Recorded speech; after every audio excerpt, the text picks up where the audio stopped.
Hier soir, TF1 est arrivé en tête des audiences avec la série américaine culte Grey's Anatomy. Vous étiez un peu plus de 4 millions de fidèles à suivre la saison 13, soit 17,8% de part de marché. France 2, qui misait tout sur les derniers épisodes de sa série phare, 10%, se place en seconde position avec ses 3,3 millions de téléspectateurs, 14,1% PDA.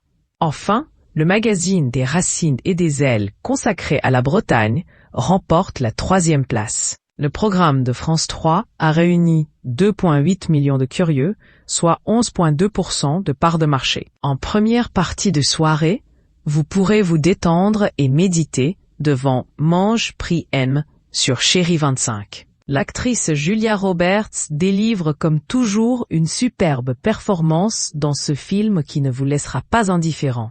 Si vous souhaitez poursuivre votre soirée cinéma, vous serez content de retrouver John Travolta et Nicolas Cage sur Paris Première dans Volte-Face.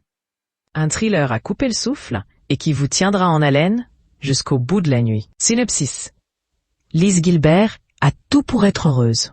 Mais un jour, elle se rend compte que sa vie bien réglée et sans surprise l'ennuie terriblement.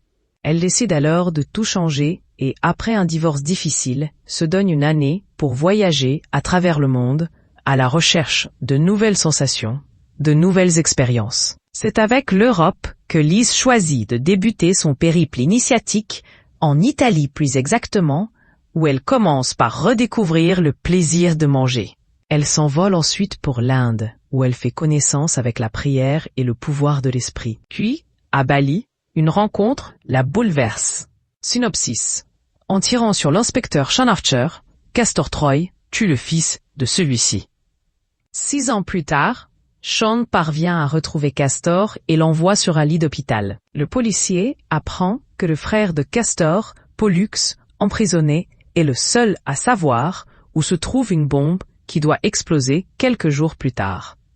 Pour le faire parler, Sean se fait greffer le visage de Castor, lequel, contre toute attente, sort du coma et à son tour emprunte le visage de Sean. Tandis que le tueur entre dans la peau du policier, celui-ci est emprisonné dans un quartier de haute sécurité, sans pouvoir se faire entendre. Sous les traits de Sean, Castor désamorce la bombe, devient un héros national et s'amourache de la femme de Sean, Eve. Le policier, de son côté, parvient à s'évader.